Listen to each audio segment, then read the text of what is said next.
ایک مرتبہ اس مرحلے پر پہنچ کر کہ اگر وہ پورے کائنات کا بھی احاطہ کر لیتی ہے کہ تمام ہر طرف سے میری ضرورتیں پوری ہو رہی ہیں، تو پھر ایک چھلانگ اور ہے، پھر یہ عقل کی پختگی ہے۔ اور وہ عقل کی پختگی یہ ہے کہ انسان یہ پہچان لے کہ یہ پوری کائنات ایک وحدت ہے، ایک ہی ذہن، ایک ہی ارادہ، ایک ہی ڈیزائن، ایک ہی نقشہ اس میں کار فرما ہے، کوئی ایک ہی قوت ارادی ہے جو ان سب کو کنٹرول کیے ہوئے ہے۔ وہ جو ایک ہستی ہے وہ ہے در حقیقت منعم حقیقی، وہ ہے اصل مربی۔ تو میرے لیے شکر اس کا واجب ہے۔ انشکر لی، یہ منطقی نتیجہ ہے حکمت کا، یعنی یہ کہ فطرت کا تقاضا کہ جذبہ تشکر موجود ہو، عقل کا تقاضا اور عقل کا کام کہ وہ اپنے اصل محسن کو پہچان لے۔ جیسے ہی وہ اپنے اصل محسن کو پہچانے گا، انی وجہت وجہی للذی فطر السماوات والارض حنیفا وما انا من المشرکین، اور اب اس کا نتیجہ یہ ہوگا کہ جذبہ تشکر مرتکز ہو جائے گا اس ذات پر کہ جس نے اس پوری کائنات کو پیدا کیا۔ تو فرمایا انشکر للہ ومن یشکر فانما یشکر لنفسہ، اور جو کوئی بھی یہ شکر کرے گا وہ اپنے بھلے کے لیے کرے گا، اس لیے کہ در حقیقت یہ مظہر ہے اس کا کہ فطرت اپنی صحت پر برقرار ہے۔ تو اب انسانی شخصیت کا ارتقاء صحیح رخ پر ہوگا، اس میں وہ تمام بھلائیاں اور تمام اعلیٰ قدریں جو ہے نشو و نما پائیں گی کہ جو پوٹینشلی اللہ تعالیٰ نے انسان کے اندر ودیعت کی ہے۔ لقد خلقنا الانسان فی احسن تقویم۔ اب اگر شکر کا جذبہ ہے اور وہ صحیح جگہ پر جا کر مرتکز بھی ہو گیا ہے، منعم حقیقی کو عقل نے پہچان لیا ہے، اس کا نتیجہ یہ نکلے گا کہ جب اللہ تعالیٰ کا شکر انسان ادا کرے گا تو اب اس کی اپنی شخصیت کی تعمیر، اس کی اپنی سیرت کی تعمیر، اس کی اپنی شخصیت کا ارتقاء صحیح خطوط پر ہوگا۔ یہ مفہوم ہے وَمَن يَشْكُرْ فَإِنَّمَا يَشْكُرُ لِنَفْسِهِ۔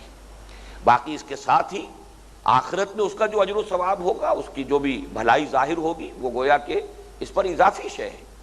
یہاں چونکہ بنیادی طور پر فلسفے اور حکمت کی بات ہو رہی ہے، تو وَإِنَّمَا يَشْكُرُ لِنَفْسِهِ کا اصل جو ہدف ہے وہ یہ ہے کہ اسی سے تمہاری سیرت اور تمہارا کردار، تمہاری شخصیت صحیح رخ پر پروان چڑھے گی۔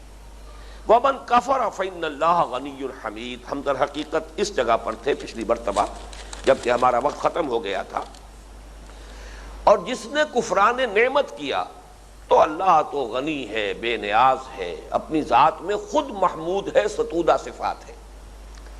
یہاں لفظ کفر چونکہ ہمارے اس مطالعہ قرآن کے منتخب نصاب میں پہلی مرتبہ آ رہا ہے، تو اس کو بھی ذرا گہرائی میں اتر کر سمجھ لیجئے کہ لفظ کفر کا اصل مفہوم ہے کیا۔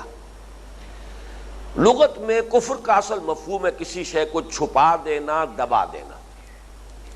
اسی اعتبار سے قرآن مجید میں یہ لفظ آیا ہے سورہ حدید میں، کمثل غیث اعجب الکفار نباتہ ثم یہیج فتراہ مصفرا ثم یکون حطاما۔ کسان کو کہا گیا ہے کفار، اس لیے کہ وہ کیا کرتا ہے، بیج کو دباتا ہے زمین کے اندر، تبھی تو وہ بیج جو ہے وہ پھوٹے گا، پھر اس میں سے پتیاں نکلیں گی، پودا یا جو بھی درخت ہے وہ پروان چڑھے گا۔ تو دبا دینا، چھپا دینا کسی شے کو، یہ در حقیقت لفظ کفر کا اصل لغوی مفہوم ہے۔ اسی سے لفظ کفارہ بنا ہے، گناہ کے اثرات کو زائل کر دینے والی شے، گناہ کو چھپا دینے والی شے، گناہ کو دبا دینے والی شے۔ اسی لیے قرآن مجید میں بار بار آتا ہے یکفر عنہ سیئاتہ، اللہ تعالیٰ اس سے اس کی برائیوں کو دور کر دے گا۔ تو برائیوں کا ازالہ، برائیوں کا دفع کر دینا، برائیوں کو چھپا دینا، یہ در حقیقت یہ ہے لفظ کفر کا اصل مفہوم۔ اب یہ کفر جو ہے دو جگہ پر اس کا استعمال جو ہے بکثرت ہوا ہے۔ ایک ہے کفر بمقابلہ شکر جو یہاں پر ہو رہا ہے، وَمَن يَشْكُرْ فَإِنَّمَا يَشْكُرُ لِنَفْسِهِ وَمَن كَفَرَ فَإِنَّ اللَّهَ غَنِيٌّ حَمِيدٌ۔ اب گویا کہ خود بخود بات واضح ہو رہی ہے کہ اس آیت مبارکہ میں لفظ کفر شکر کے مقابلے میں آیا ہے، جبکہ ہم عام طور پر لفظ کفر استعمال کرتے ہیں ایمان کے مقابلے میں، بلکہ اس اعتبار سے بھی لفظ کفر کے متضاد جو ہے مقابل دو چیزیں ہیں، ایمان کے مقابلے میں کفر اور اسلام کے مقابلے میں کفر۔ ایک کفر قانونی ہوگا، ایک شخص کھلم کھلا انکار کر رہا ہے نبوت کا اور نبوت کی تعلیمات کا، وہ کھلم کھلا منکر ہے، وہ کافر ہے، ظاہر و باہر کافر، قانونی کافر۔ اور ایک وہ شخص ہے کہ جو بظاہر تو ایمان کا دعویٰ کر رہا ہے، لیکن یہ کہ در حقیقت دل میں اس کے ایمان موجود نہیں ہے، تو یہ کفر حقیقی ہے۔ چنانچہ منافق جو ہے وہ حقیقت کے اعتبار سے کافر ہوتا ہے اگرچہ قانوناً مسلم ہوتا ہے۔ لیکن یہاں دونوں جگہ پر یہ لفظ کفر جو ہے یہ در حقیقت ایمان اور اسلام کی ضد کے طور پر آ رہا ہے۔ اور دوسرا مفہوم جیسا کہ میں نے عرض کیا، جیسے کہ یہاں ہے شکر کے مقابلے میں کفر۔ اب میں یہ چاہتا ہوں کہ ان دونوں استعمالات کو آپ سمجھ لیجئے کہ لغت کا جو اس کا بنیادی مفہوم ہے اس کے ساتھ اس کا کیا تعلق ہے۔ شکر کے مقابلے میں کفر کیا ہے؟ ایک شخص کے ساتھ کسی نے بھلائی کی ہے، نیکی کی ہے، اسے احساس بھی ہو گیا ہے، قلب سے ایک جذبہ ابھر بھی رہا ہے، لیکن کسی مصلحت کی وجہ سے اسے دباتا ہے۔ میں کیوں اظہار کروں؟ ظاہر بات ہے کسی کا احسان ماننا جو ہے اس کے سامنے کسی درجے میں کچھ تذلل اختیار کرنا ہے۔ کسی کا احسان ماننا، آپ نے میرے ساتھ بڑی بھلائی کی ہے، میری بڑی ضرورت پوری کی ہے، یقیناً اس میں آپ نے اس کی کچھ بڑائی تسلیم کی ہے، اس کی کچھ بالا تری تسلیم کی ہے، اپنے آپ کو کسی درجے میں اس کے سامنے جھکانا پڑے گا۔ اگر تکبر مانے ہے اور انسان جو ہے اس بات کو تسلیم کرنے کے لیے تیار نہیں ہے کہ آپ نے میرے ساتھ کوئی بھلائی کی ہے، تو گویا کہ وہ فطرت کے ابھرنے والے جذبے کو دبا رہا ہے۔ اندر سے فطرت کے سوتے سے تو وہ چشمہ ابلا ہے، لیکن یہ شخص اسے دبا رہا ہے، ارادے کے ساتھ اسے ظاہر نہیں ہونے دے رہا۔ اس اعتبار سے شکر کے مقابلے میں کفر، اور ہماری اردو میں چونکہ مستعمل ہے ایک لفظ کفران نعمت، تو یہ گویا کہ اس کا صحیح ترین جو یہاں پر مفہوم ہے وہ اس لفظ سے ادا ہو جائے گا۔ کفر جو ہے جو کہ ایمان یا اسلام کے مقابلے میں کفر ہے، اس کی بھی حقیقت یہی ہے کہ ایمانی حقائق فطرت کے اندر مضمر ہیں، الا یہ کہ فطرت بالکل مر چکی ہو، سوتے بالکل خشک ہو چکے ہوں، بہت سخت جو ہے فطرت کے اوپر حجابات آ چکے ہوں کہ جو اٹھائے ہی نہیں جا سکتے۔ وہ ایک بالکل انتہائی اور آخری ایک کیفیت ہے، ورنہ عام طور پر ذرا سی بھی فطرت کے اندر اگر رمق جو ہے موجود ہے حیات کی اور حرارت ہے زندگی کی، تو جو ایمان کی دعوت سامنے آتی ہے تو اندر سے دل لپکتا ہے کہ بات صحیح ہے، دل گواہی دیتا ہے کہ بات صحیح ہے، لیکن پھر وہی بات تکبر کیسے مان لیں؟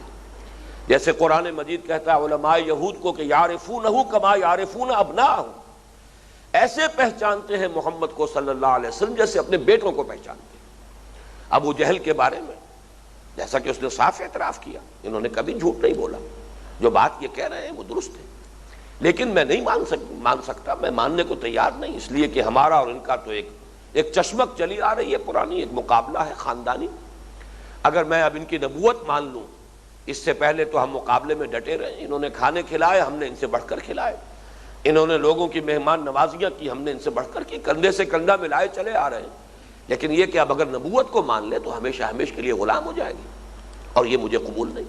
یہ ہے در حقیقت وہ بات جو قرآن مجید میں بہت ہی کلیئر ورڈز میں آئی ہے، سورۃ النمل میں آیت نمبر 14 ہے، وَجَحَدُوا بِهَا وَاسْتَيْقَنَتْهَا أَنفُسُهُمْ ظُلْمًا وَعُلُوًّا، انہوں نے اس دعوت نبوت کا انکار کیا، حالانکہ ان کے جی اس پر یقین کر رہے تھے، ان کے جی اندر سے ان کی گواہی دے رہے تھے کہ بات صحیح ہے، لیکن کیوں انہوں نے انکار کیا؟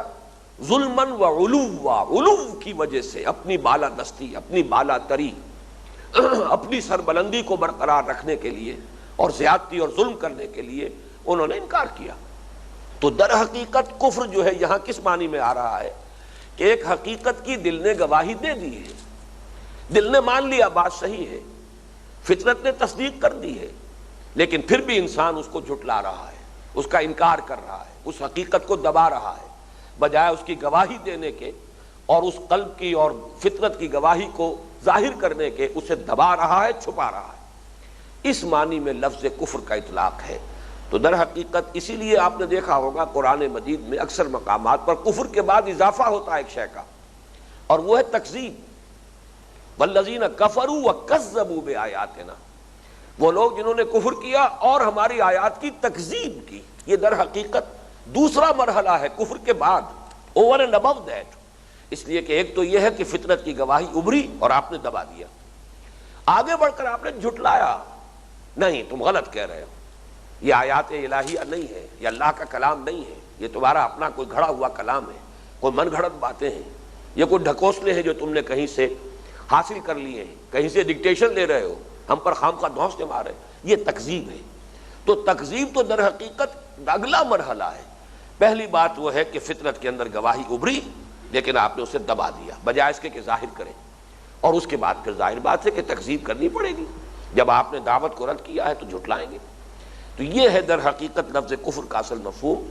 تو فرمایا یہاں پر وہ لفظ آ رہا ہے شکر کے مقابلے میں، وَمَنْ كَفَرَ فَإِنَّ اللَّهَ غَنِيٌّ حَمِيدٌ، غنی کہتے ہیں بے نیاز، خود مکتفی، میں سمجھتا ہوں کہ بہترین لفظ ہے کہ جو اس کی تعبیر کرے گا، خود مکتفی، ہر اعتبار سے سیلف سفیشنٹ، جسے کسی سے احتیاج ہی نہیں، جس کی کوئی ضرورت ہی نہیں، جو کسی دوسرے سے وابستہ ہو، وہ غنی ہے۔ تو اللہ تعالیٰ ہی در حقیقت غنی ہے۔ ایک مقام پر قرآن مجید میں آیا ہے کہ انتم الفقراء، تم تو سب کے سب فقیر ہو، تو تم تو سب کے سب سراپا احتیاج ہو، تمہیں تو ہر لحظہ اپنی حیات کے بقا کے لیے سانس کی ضرورت ہے، ہوا کی ضرورت ہے۔ اللہ تعالیٰ ذرا اس کی صلاحیت کو سلب کر لے، تمہاری زندگی کا چراغ گل ہو جائے گا۔ تم تو سراپا احتیاج ہو، اللہ تعالیٰ ہی غنی ہے۔ غنی صرف ایک ذات ہے اور وہ صرف اللہ کی ذات ہے۔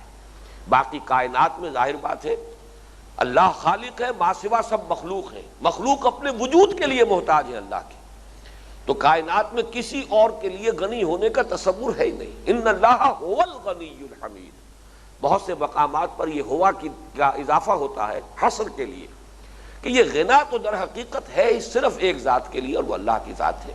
باقی تمام موجودات، تمام مخلوقات، ان سب کے لیے تو سراپا احتیاج، سراپا فقر۔ اور حمید اصل میں فعیل کے وزن پر، حمد سے فعیل کے وزن پر جو صفت بنتی ہے وہ کبھی فاعل سے ہوتی ہے، کبھی مفعول سے ہوتی ہے۔ یہاں یہ مفعول سے، محمود سے یہ حمید بنا ہے، جس کی حمد کی جائے، جس کی تعریف کی جائے۔ اور یہ در حقیقت یہ لفظ جو ہے اس پر ہم تفصیلی گفتگو کریں گے سورہ فاتحہ کا جب ہم مطالعہ کریں گے، اس لیے کہ اس کا تو پہلا ہی لفظ ہے الحمدللہ رب العالمین۔ یہاں بس صرف یہ سمجھیے کہ حمد در حقیقت دو چیزوں کا مجموعہ ہے۔ عام طور پر اردو میں ہم لفظ تعریف استعمال کرتے ہیں، تمام تعریفیں اللہ کے لیے۔ در حقیقت محض لفظ تعریف جو ہے وہ حمد کے مفہوم کو ادا نہیں کرتا، بلکہ تعریف کے لیے بھی جو اصل لفظ ہوگا، اس لیے کہ عربی میں تعریف کا مفہوم بالکل کچھ اور ہے۔ تعریف کے لیے کے معنی ہے کسی چیز کی پہچان کرا دینا۔ تعریف ڈیفینیشن کیا چیز ہے؟ کسی چیز کو معین کر دیتی ہے وہ شے، تاکہ آپ کے اندر پہچان پیدا ہو جائے، دوسری چیزوں سے امتیاز قائم ہو جائے۔ اس حقیقت کو جامع و مانع تعریف، ایسی تعریف کہ جس سے اس شے کی اصل حقیقت معین ہو جائے بئی طور کہ نہ اس کا کوئی جز باہر رہ جائے، نہ کوئی اور خارجی شے جو ہے اس میں شامل رہے، یہ جامع و مانع تعریف ہے۔ ہم اردو میں اسے تعریف کو استعمال کرتے ہیں، در حقیقت عربی کا جو اصل مفہوم ہے ثنا کا، ثنا کہتے ہیں کسی کی خوبیوں کا ذکر کرنا اس کے سامنے، یہ ثنا ہے۔ یہ ثنا اور شکر دو الفاظ عربی کے جمع ہو جائیں گے تو لفظ حمد بنے گا۔ تو یہاں پر جو فرمایا گیا کہ اللہ تعالیٰ تو خود محمود ہے، حاجت مشاطہ نہیں صورت دل آرام رہا۔ ایک حسن وہ ہے کہ جسے اظہار کی ضرورت ہے کہ کوئی بیان کرے، یا کچھ بناؤ سنگھار کی ضرورت ہے کہ وہ پوری طرح نکھر کر لوگوں کے سامنے آئے۔ ایک حسن وہ ہے جو از خود ظاہر ہے، ایک کمال وہ ہے جو خود بول رہا ہے اپنے منہ سے، اسے ضرورت نہیں ہے کہ کوئی اس کو بیان کرے اور لوگوں کو انٹروڈیوس کرائے کہ ان میں یہ محاسن ہیں، یہ کمالات ہیں، یہ خوبیاں ہیں۔ ایک وہ درجہ ہے کمال کا اور خوبی کا اور حسن کا کہ جو خود بول رہا ہے، تو وہ ہے لفظ حمید۔ وَمَنْ كَفَرَ فَإِنَّ اللَّهَ غَنِيٌّ حَمِيدٌ، اگر کوئی ناشکری کرے گا تو اللہ بے نیاز ہے، اسے کسی شے کی احتیاج نہیں، یہاں تک کہ وہ حمد کا بھی محتاج نہیں، وہ تو اپنی ذات میں خود محمود ہے، اس کی حمد ہو رہی ہے کوئی کرے یا نہ کرے۔ اس کی حمد جو ہے وہ اتنی اظہر من الشمس ہے کہ اس کے بیان کرنے کی ضرورت نہیں۔ اب اگلی آیت کی طرف، وَإِذْ قَالَ لُقْمَانُ لِابْنِهِ وَهُوَ يَعِظُهُ يَا بُنَيَّ لَا تُشْرِكْ بِاللَّهِ، اور یاد کرو جب کہ کہا تھا لقمان نے۔ اب یہاں سے حضرت لقمان کی نصیحتیں شروع ہوئی ہیں، اگرچہ ایک ہی آیت جو ہے حضرت لقمان کی نصیحت پر آئے گی، پھر دو آیتیں اللہ تعالیٰ کی طرف سے اس میں گویا کہ ایک بات کا اضافہ کرنے کے لیے آئیں گی۔ یاد کرو جب کہ کہا تھا لقمان نے اپنے بیٹے سے، اور وہ اسے نصیحت کر رہے تھے، وعظ کہہ رہے تھے۔ یعظہ، وعظ یہ اردو میں بھی مستعمل ہے، ایسی بات کہ جس سے دل کچھ پگھل جائے، اس انداز میں بات، یہ وعظ ہے۔ اور عام طور پر خیال یہ ہے کہ یہ انتقال کے وقت کی وصیت ہے۔ اس لیے کہ جیسے کوئی شخص دولت مند اگر ہے تو وہ اپنی موت کے وقت وصیت کرتا ہے دولت کے بارے میں، اپنی اولاد کو بتائے گا کہاں کہاں کیا کیا ایسٹس ہیں، کہاں کہاں سے کیا کچھ واجب الوصول ہے، قابل الوصول ہے، وغیرہ وغیرہ، کن کن جگہ پر اس کے جو بھی اس کی دولت ہے، اس کے کس کس طرح سے اس کی شکلیں موجود ہیں۔ اور جو حکیم و دانا انسان ہے، وَلَقَدْ آتَيْنَا لُقْمَانَ الْحِكْمَةَ، وہ تو در حقیقت اپنی جو عمر بھر کی سوچ اور غور و فکر کا جو اس کا اثاثہ ہے، جو اس کا حاصل ہے، لب لباب ہے، وہ منتقل کرے گا۔ ہماری تاریخ میں بھی شیخ عبد القادر جیلانی رحمۃ اللہ علیہ کی وصایا بہت ہی مشہور ہیں۔ شاہ ولی اللہ نے بھی وصیتیں لکھی ہیں، ہمارے اکثر اکابر نے اپنی اولاد کے لیے وصیتیں تحریر کی ہیں تاکہ ان کے سامنے یہ بات آ جائے کہ ہمارے والد آخر ساری عمر غور و فکر کرتے رہے، سوچ بچار کرتے رہے، آخری وقت ان کا موقف کیا تھا، کیا باتیں تھیں جو ان کے نزدیک اہم تر تھیں۔